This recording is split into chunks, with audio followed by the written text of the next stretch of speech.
estos días me encontré con un video donde aparecía el renombrado economista estadounidense Jeffrey Sachs. Él es profesor de economía de la Universidad de Columbia, además de eso ha sido asesor de distintos gobiernos, entre ellos el gobierno ruso después de la caída del muro de Berlín, es decir, cuando tenía que modificar su acercamiento económico hacia un mundo ya globalizado y dejar atrás décadas en realidad del quehacer económico comunista. En fin, uno podría discutir qué es exactamente ahora Rusia, pero la Rusia comunista bolchevica que surgió en 1917 obviamente ya no es más. En fin, asesor además o director incluso de un centro de estudios del medio ambiente. En fin, tiene una larga y muy renombrada trayectoria. Y estaba hablando dentro del foro de diplomacia de Antalya en Istambul. Y lo que decía es que no podemos normalizar la locura. Y uno diría, bueno, ¿qué tiene que ver? Obviamente no es psicólogo, no estaba hablando de un caso puntual, como que ha habido pues una epidemia de locura alrededor del mundo. Quizás uno podría decir a nivel clínico, y sin embargo, también se podría argumentar que hay una cierta neurosis, en algunos casos psicosis social, que se ha propagado, que de alguna manera creo que ayuda en muchos sentidos las redes sociales y la inmediatez con la que podemos compartir puntos de vista, opiniones, etcétera, con otros, y la polarización social en la cual nos encontramos. Pero bueno, lo que pedía, lo que de alguna manera nos exhortaba Sachs a hacer, es a no normalizar la locura. Y de algún modo, a lo que hacía referencia es a lo que hemos discutido en otras ocasiones en este canal, que es que solamente podemos controlarnos a nosotros. No podemos controlar lo que hacen los demás, no podemos controlar necesariamente la coyuntura en la cual nos encontramos, no podemos controlar la vida, pero sí podemos controlar no solamente nuestra reacción ante las cosas que suceden, sino además de eso podemos decidir, especialmente cuando tenemos ojo crítico e identificamos este peligro, podemos decidir no dejarnos absorber por tendencias, por dinámicas que no nos favorecen, que lo único que hacen es eliminar precisamente nuestra mirada crítica sobre el mundo y la sociedad. Y a ese tipo de locura se refería. Se refería a que en una coyuntura donde tenemos a líderes mundiales, sino al líder mundial, tomando decisiones y haciendo declaraciones que no solamente muchas veces son polarizantes y extremas, sino además de eso se contradicen entre sí, ni siquiera a veces de día a día, a veces es de hora a hora. Dentro de esta explosión de sucesos, de dichos, de puntos de vista que parecen tan divergentes, además muy polarizantes, conflictivos, reactivos y a veces también agresivos, tenemos que aprender y tenemos que tratar de mantener la calma.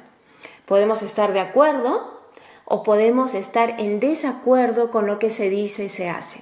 Pero lo que nos invita a hacer Sachs es a mantenernos dueños de nuestras acciones y de nuestra percepción de lo que está sucediendo. Y de mantener una cordura y una coherencia frente a lo que estamos observando hoy en el mundo.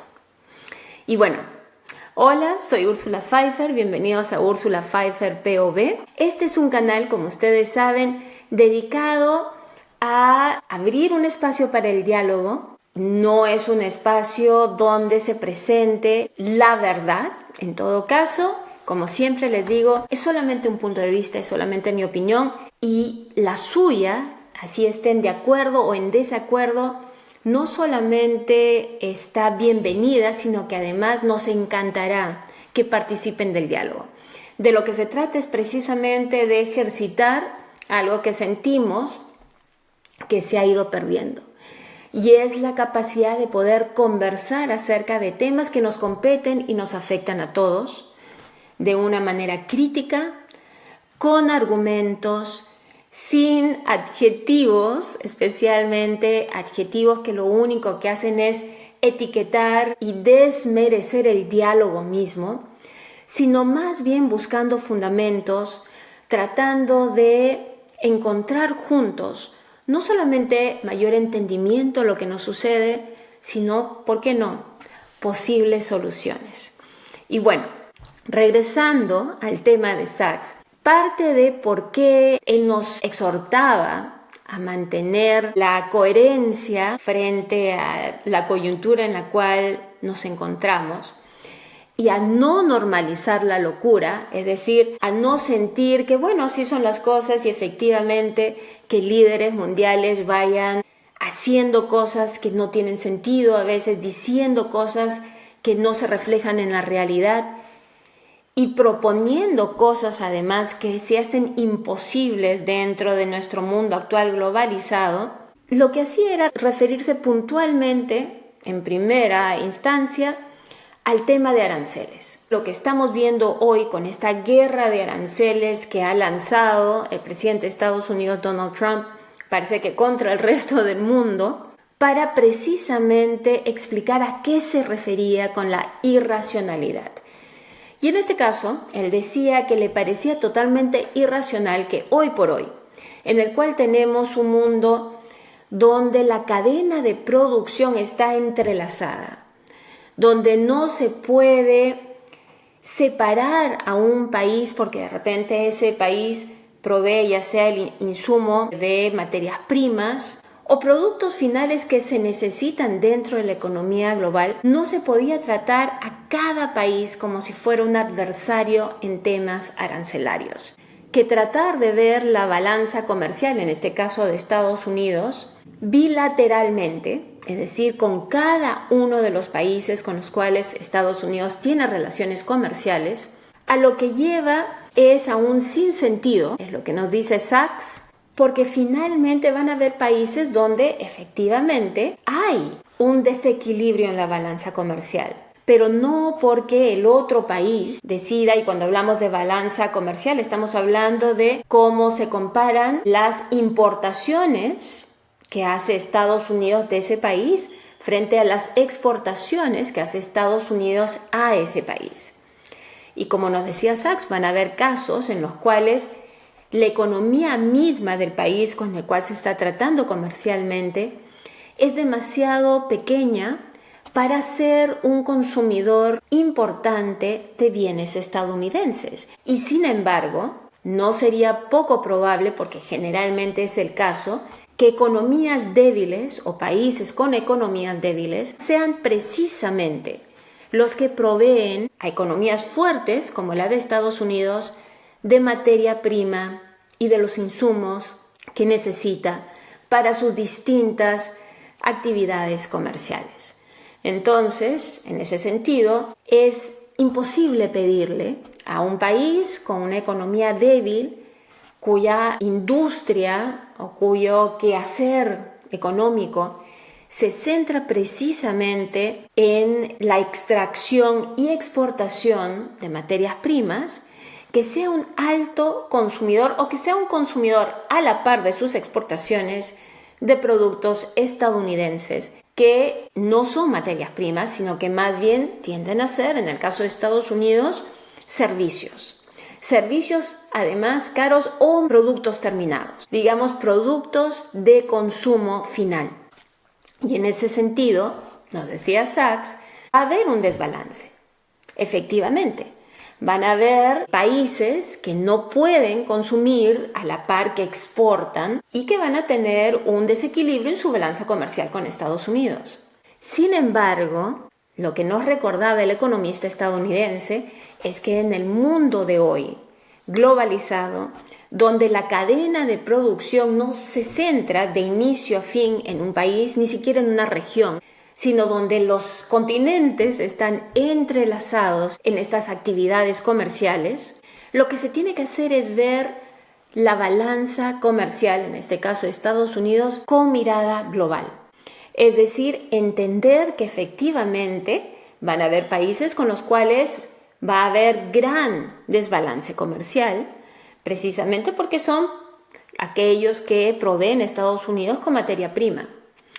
Pero van a haber otros en los cuales los productos de Estados Unidos, y el otro día estaba escuchando otro economista, que si hablamos de productos de Estados Unidos, hoy por hoy las industrias más fuertes de Estados Unidos son efectivamente los servicios, sobre todo lo que son servicios digitales, la educación, interesantemente, y la salud.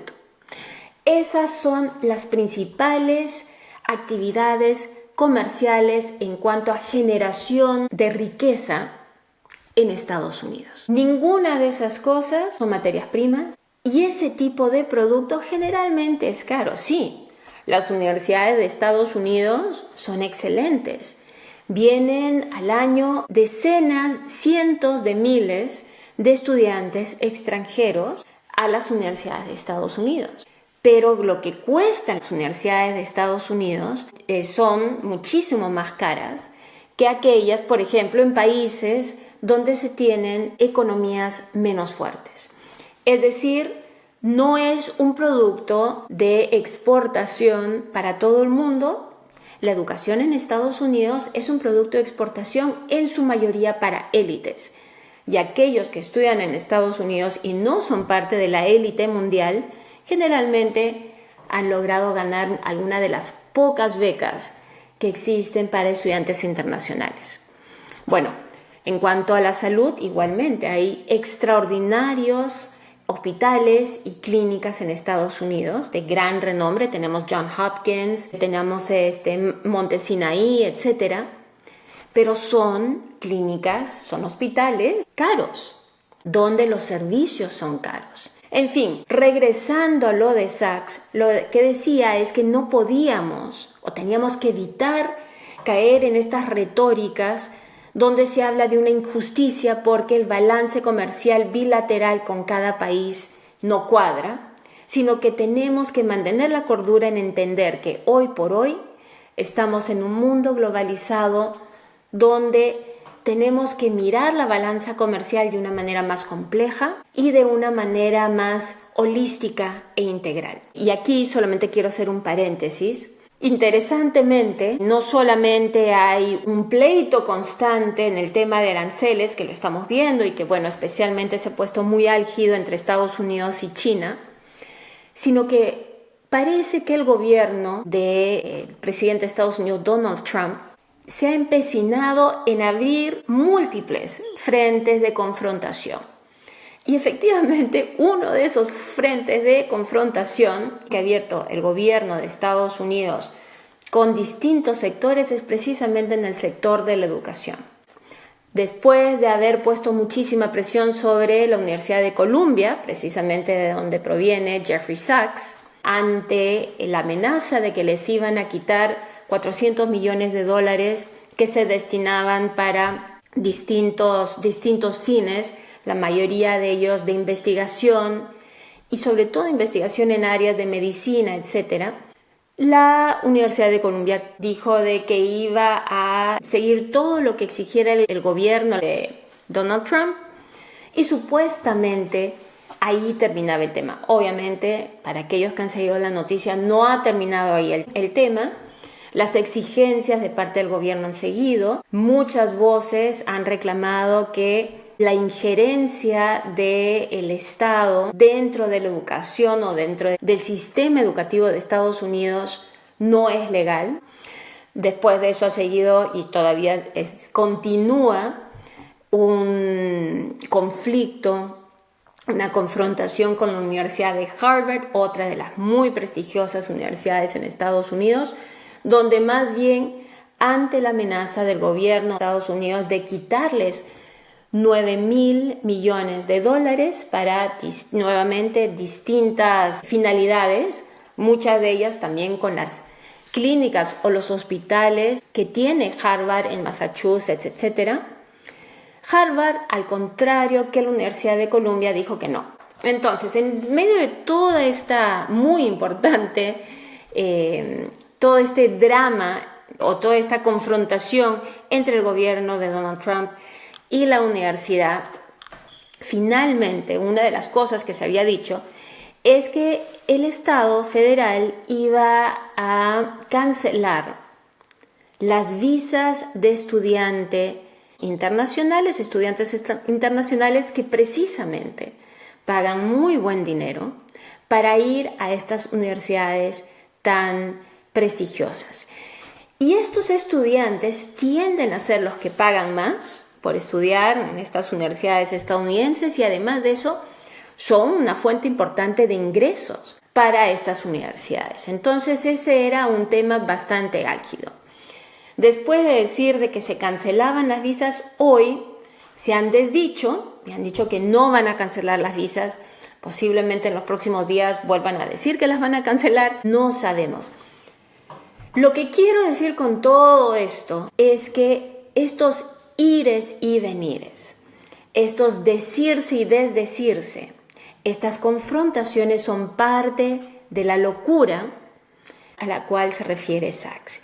Y entre ellas, otro frente que se ha abierto, increíblemente, y por primera vez en la historia, están diciendo muchos, es una confrontación con el Federal Reserve, es decir, la Reserva Federal de Estados Unidos, que viene a ser como el Banco Central de Estados Unidos. Y aquí hay algo interesante. En la mayoría de países, el Banco Central tiende a ser una institución gubernamental. Y a lo que se dedica en general el Banco Central e incluso la Reserva Federal, entre las distintas cosas que hace, como por ejemplo emitir dinero, emitir la moneda oficial del país al que pertenece. Además de eso, regular los intereses, con lo cual el resto de la banca se rige, y también determinar, sobre todo fuera de Estados Unidos, determinar en aquellos países cuya economía depende del dólar, que son muchísimas las economías que dependen del dólar, determinar precisamente el valor del dólar, etc. Dentro de estas cosas, a diferencia de en los países fuera de Estados Unidos, donde es una entidad gubernamental y es casi como una herramienta que muchos países usan como la herramienta principal o una de las principales herramientas para manejar su economía y mantener una economía relativamente estable, precisamente en torno a la emisión de moneda, a los intereses y al valor del dólar. En Estados Unidos es y no es una entidad o una institución estatal. Es más, no es una entidad estatal, pero el que está a la cabeza de la Reserva Federal de Estados Unidos es asignado por el presidente de Estados Unidos. Entonces, si bien, y les voy a explicar un poco por si no saben cómo funciona. En Estados Unidos, la Reserva Federal es una entidad centralizada que cuenta con 12 bancos de reserva regionales. Entonces, dentro de todo el país hay 12 bancos de reserva regionales y un banco de reserva federal que maneja, digamos, la economía nacional. Cada uno de estos bancos de reserva regionales cuenta con una cabeza, alguien que las dirige, a los cuales se les llaman gobernadores. Estos 12 gobernadores forman una junta de gobernadores y tienen injerencia en el Banco de Reserva Federal. Y sin embargo, el presidente de Estados Unidos, como le dije, es el que asigna al presidente de la Reserva Federal de Estados Unidos. Pero la junta de gobernadores, en realidad, estas cabezas de estos bancos federales regionales en Estados Unidos, no son funcionarios públicos, no son políticos elegidos por el ciudadano, por el elector, sino que están estructurados como corporaciones privadas, donde son los bancos privados, que son miembros de estos bancos federales, y los que poseen acciones dentro de estos bancos federales y obtienen además dividendos de estos bancos federales que aunque supuestamente no funcionan con fines de lucro, su accionariado además no les otorga el mismo control sobre la entidad, pero sí, al final, el Banco Central, la Reserva Federal, es en realidad una institución privada que se nutre de los bancos más importantes del sistema financiero en realidad del país y nada tiene que ver con el gobierno.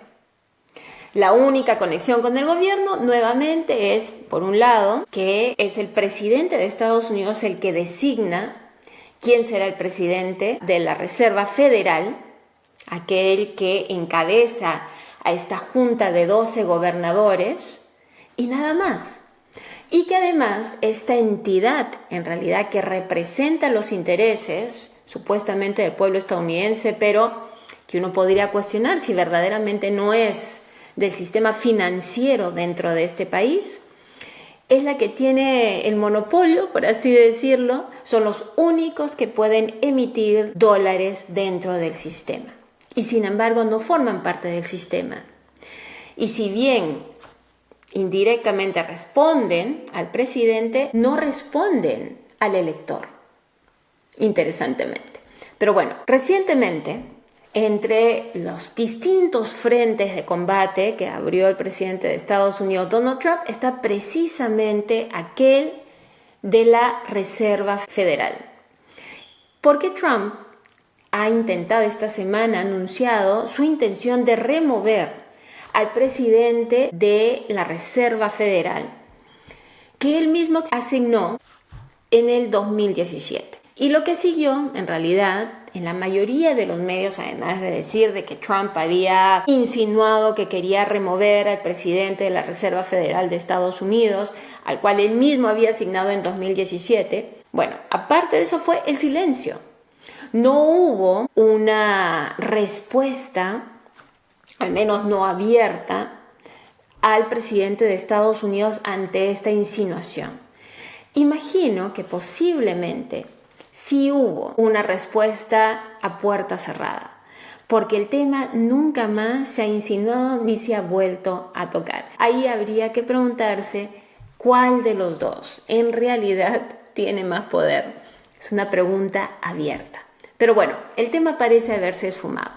Y regresando a Sack, él decía que estamos en una realidad política en Estados Unidos donde estamos yendo como un péndulo, de un extremo a otro.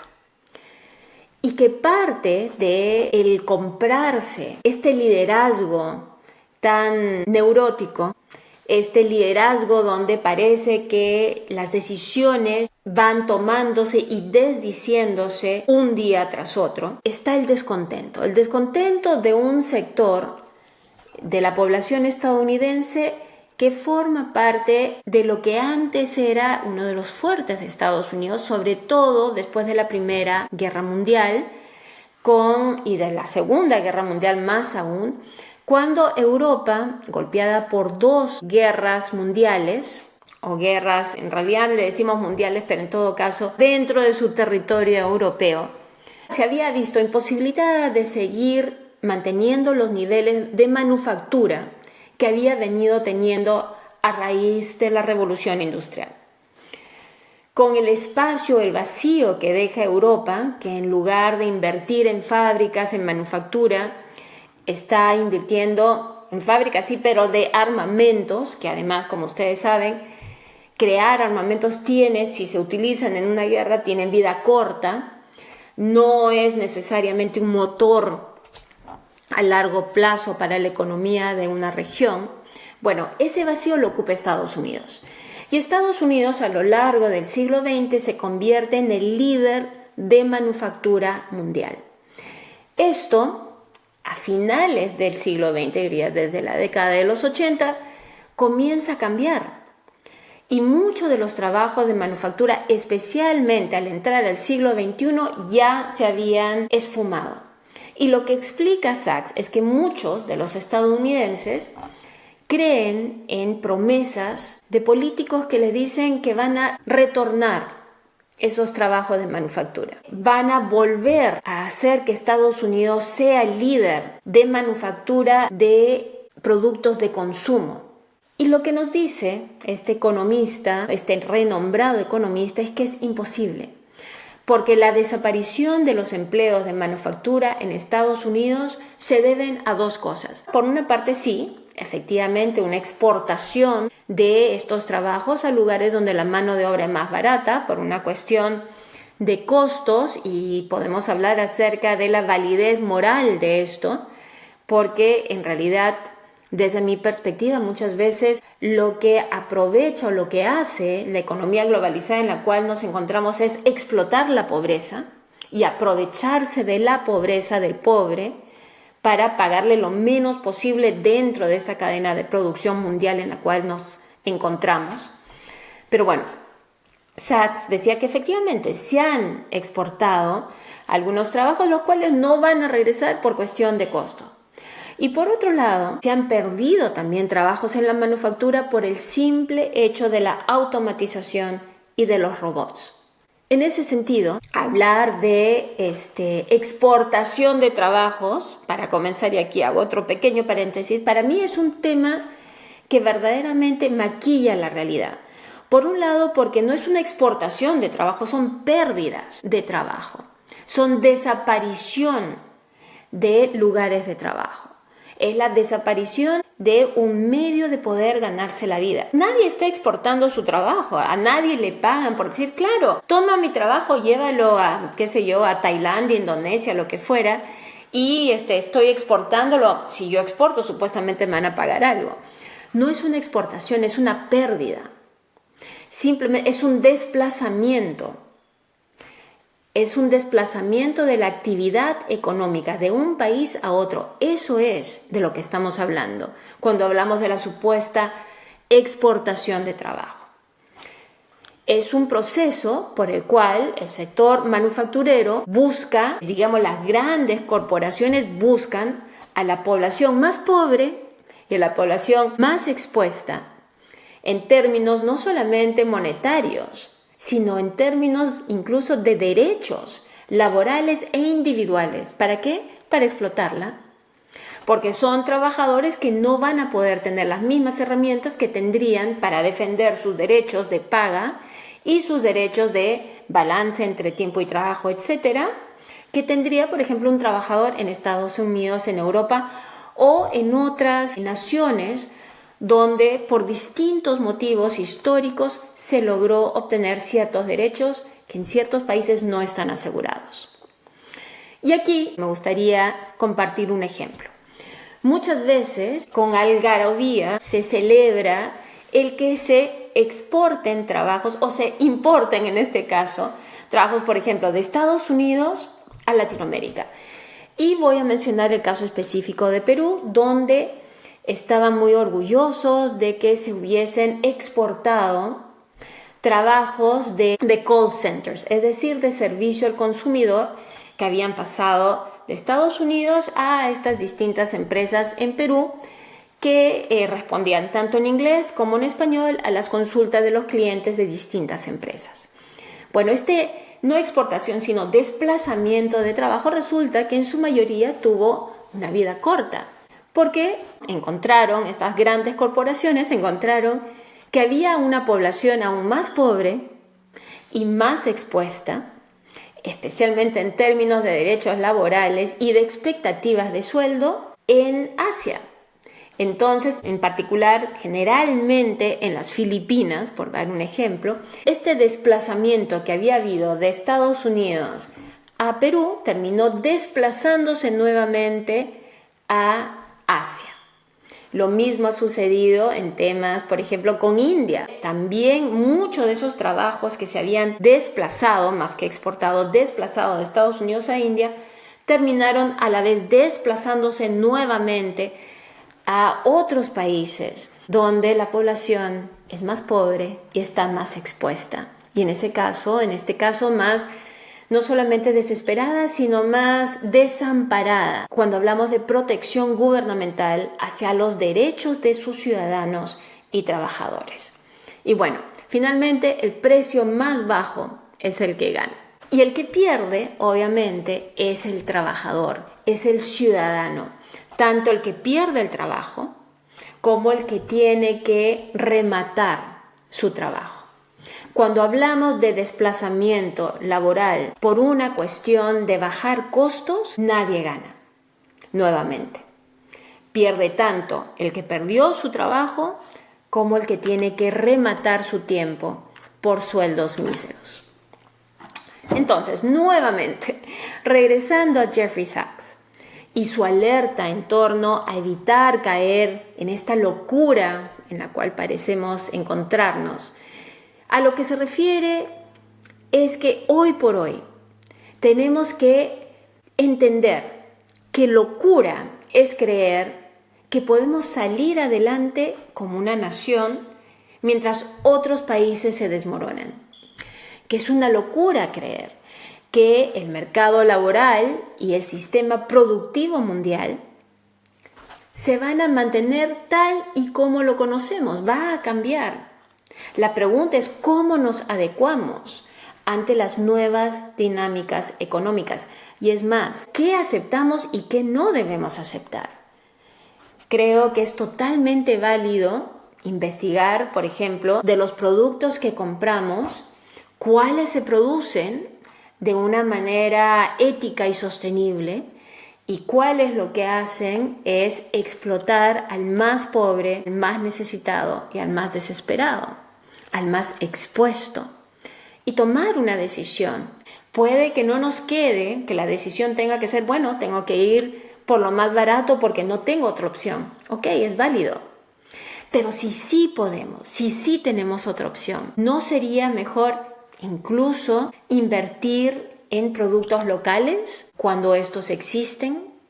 En fin, Sachs nos recuerda además que es una locura creer que los millones que quedarán laboralmente desplazados serán solo de sectores de manufactura y con niveles de educación bajos, lo que significa que solo educar a la población no es suficiente.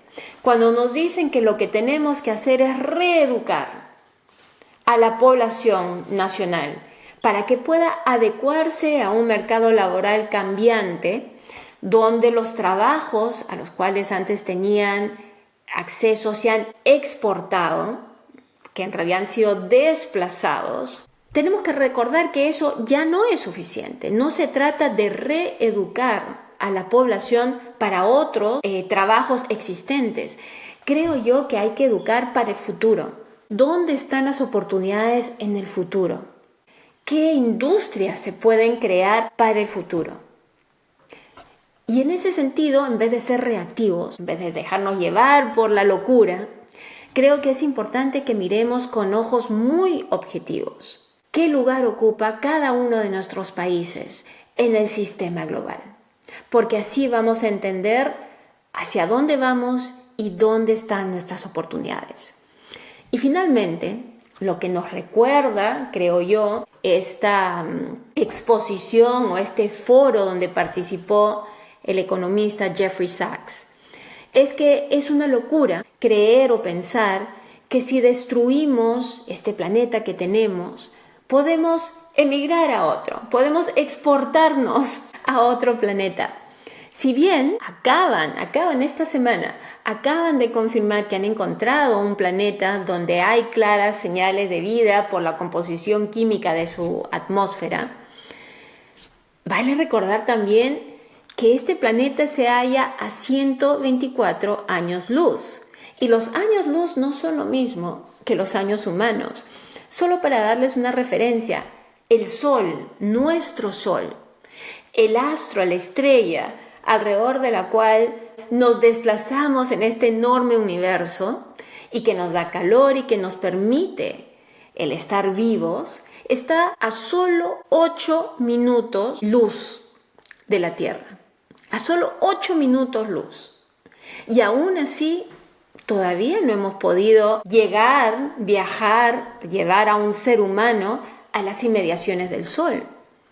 Esas distancias son digamos que imposibles para nosotros hoy por hoy con nuestra tecnología. No podemos cubrir esas distancias.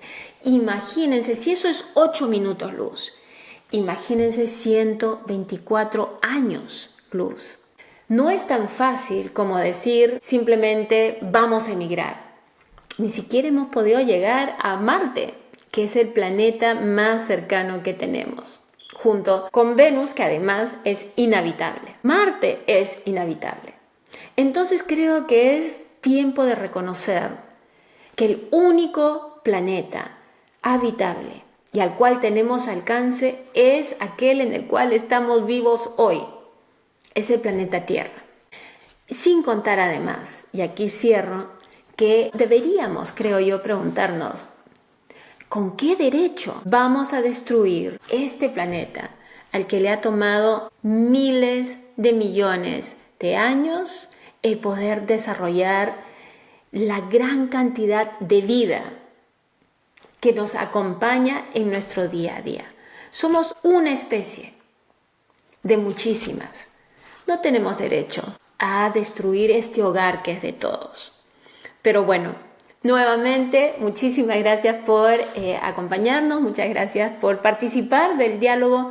Por favor, compártanos sus comentarios, su opinión. Recuerden que no tienen que estar de acuerdo, al contrario, pueden estar en total desacuerdo. De eso se trata el diálogo, pero siempre con argumentos y siempre con una mirada crítica. Y como dice Jeffrey Sachs, como dice el economista Jeffrey Sachs, tratemos de evitar dejarnos llevar por la locura.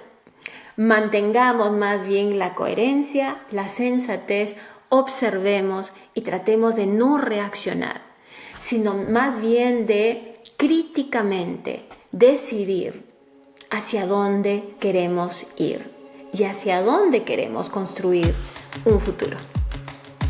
Hasta pronto.